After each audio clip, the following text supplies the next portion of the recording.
Hello, in this video I'm gonna show you how to hide sensitive notifications on lock screen on iPhone 16 Pro. To hide sensitive notifications on lock screen, go to Settings, then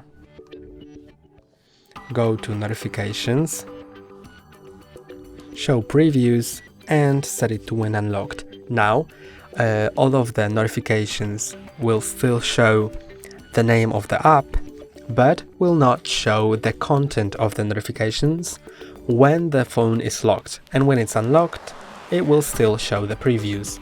You can also set it to never, so we'll never show the previews of the content. That's all for today. Don't forget to like and subscribe. See you next time.